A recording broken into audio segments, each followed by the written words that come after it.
Good morning. Today we will discuss the part 2 interview questions. What is test coverage and fault coverage? Its difference and which is mostly considered. So, answer is the ratio of number of detected faults to the total number of faults is called the fault coverage. The ratio of number of detected faults to the total number of detectable faults is called the test coverage. Always test coverage is higher than the fault coverage. Fault coverage is low because fault coverage includes the detectable faults plus undetectable faults also. So here the definition detectable faults equals to total faults minus undetectable faults. Test coverage is mostly considered as it excludes the undetectable faults and its coverage is higher. Test coverage is always higher. My next question is, in tab, if TMS is not toggling, what happens? One second.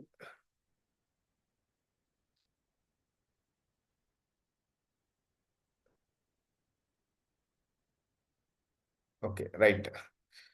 In tab, if TMS is not toggling, what happens? Then it will go to the reset state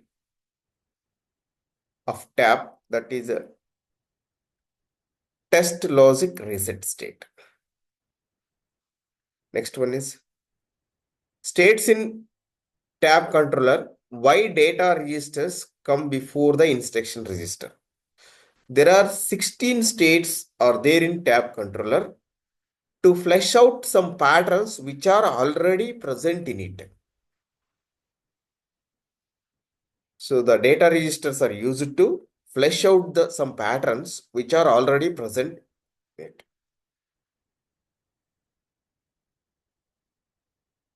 Next question is,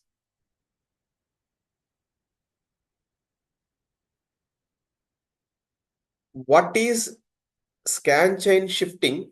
Why we need to shift and why we need to capture? What do you do in capture? Scan in, capture, and scan out are the three main operations of scan chain.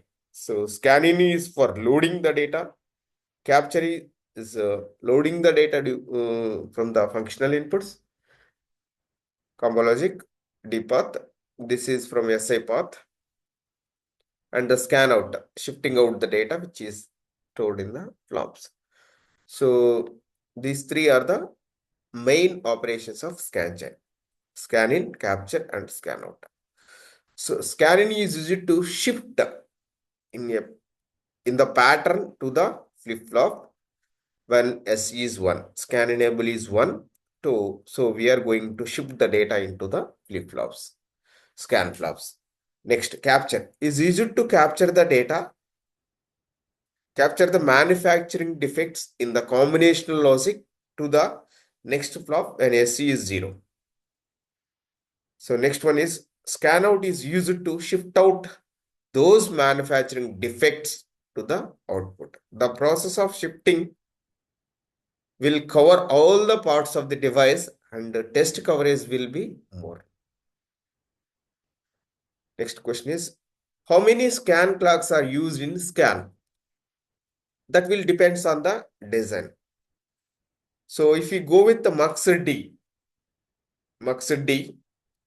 then one scan clock is used. If you go with the clock D scan cell, two scan clocks are used. If you go with the LSSD, level sensitive scan design, there are three clocks are used.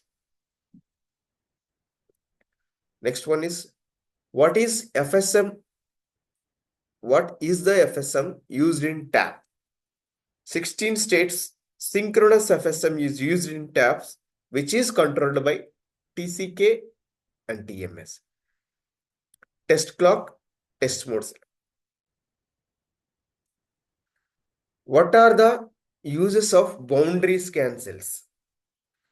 So boundary scan cells, it is used for shifting between from one cell to another. It lets the device to check the interconnections without using the peripheral probe of the device, manipulation of device. Next question is, can we fix the asynchronous rule violation for active high reset? Yes. So in my previous video, as already I discussed about how to fix the asynchronous reset, using mux and using OR gate, we can able to fix it. Okay, here the answer is yes. The same way, but if mux is used during the TM, logic 0, TM is equals to 1, logic 0 is given as an input to enable for active high. So if inverter followed by AND gate should be used instead of OR gate. So for active low reset, we are using the OR gate. If we go with the AND gate, so if inverter followed by AND gate should be used instead of OR gate. So bubbled AND gate used for active high reset signals.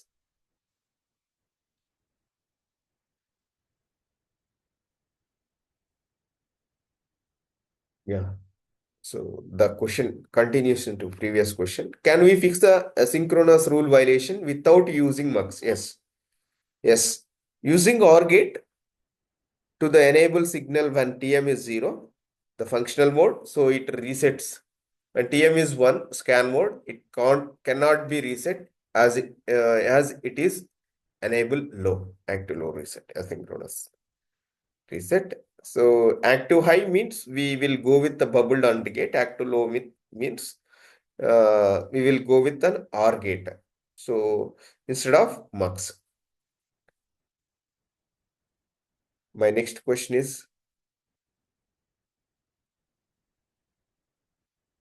how you will fix the asynchronous rule violation? Yeah, this is a link up question to previous two questions. By adding a mux to the enable signal, when TM is 0, the output of the flop is connected to the reset enable.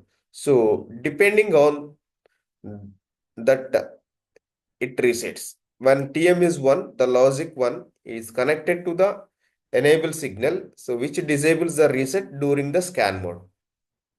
This is for active low reset. Next question is, what is scan insertion? In scan insertion, we add extra circuitry to providing the controllability and observability. Scan insertion is nothing but controlling the inputs of the gates and observe the outputs of the pins. My next question is, what is OCC? Without OCC, can we generate the two clock pulses? OCC is an on-chip clock controller. It controls the switching between the ATE low frequency and functional frequency. We can't generate two clock pulses without OCC. Explain slow to fall transition faults in circuit. Slow to fall and slow to rise transition faults in the circuit. So transition faults occur when gate delay is larger than expected delay. Step 1, initialization the vector 1 V1 is 1. Second vector is at stuck at 1. So step 2, launching the second vector means forcing the opposite value to the vector 2 and fault propagation. Step 3. Once we got 100% scan, why we are facing again DRCs in ATPG? So this is an important question. In scan insertion, we check the clock and reset is properly connected or not. Scan insertion. Mostly, we will focus on the shift issues. In ATPG, we check the C6. The clock is driving data. C6 means clock is driving data. It doesn't. C6 data considered as a clock. So C2 set reset considered as a clock.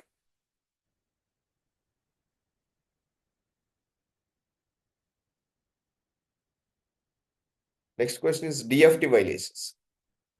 So this is also most important question. So most of the interviews are asking. So clock rule violations means the clock is not controllable from the primary inputs. Reset rule violations means these type of violations occurs when the reset signal is not controllable from the primary input. So reset is not controllable means asynchronous reset we can take it as a, so by inserting an OR gate or multiplexer we can able to solve this reset rule violation. The clock rule violation means clock is not controllable from the primary input. By inserting a multiplexer, so selection mode input is connected to TM test mode signal, we can eliminate this clock rule violation. Fix this clock rule violation. This reset rule violation also we can fix by inserting a mux over there. Next one is combinational feedback violations, which means actually this combinational feedback rule violation may cause the coverage loss during ATPG. So means in which the faulty values in is again going to the inputs. Because of this, coverage is less. So control and observe the values. So we can break the loop by applying the fault-free value. So there also we are inserting a mux with the flop. The next question is why DFT is required? The basic question. In DFT, we test the circuit to detect the manufacturing faults and also provides a controllability and observability. DFT is a process of testing the each and every node of the internal circuit before going to the production.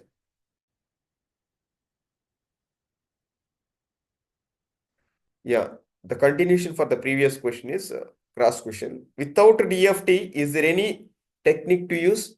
Yes, we can use. We can test the chip. It takes so much time and it generates the more test patterns, functional testing, PA and PO.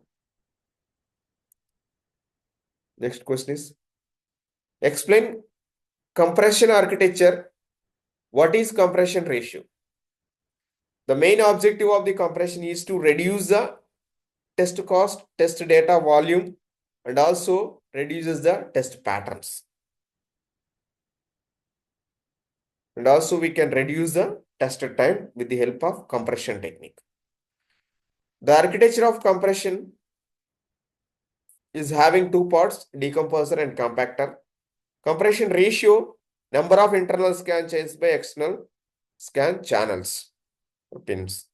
In compression ratio is mainly depends on number of internal scan chains. Why means we can not change the external pins of the chip.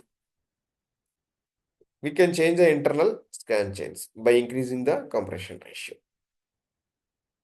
Next one is, how can you decide the number of scan channels? Scan channels is mainly depends upon the external pins of the chip.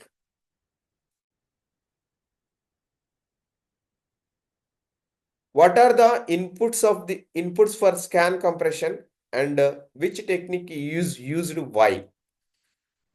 Scan inputs are the inputs to the scan compression. We are using EDT, embedded deterministic test for compression. So up to this, I'm going to end this lecture. So in my next video, I will continue remaining questions. Please share and subscribe my channel.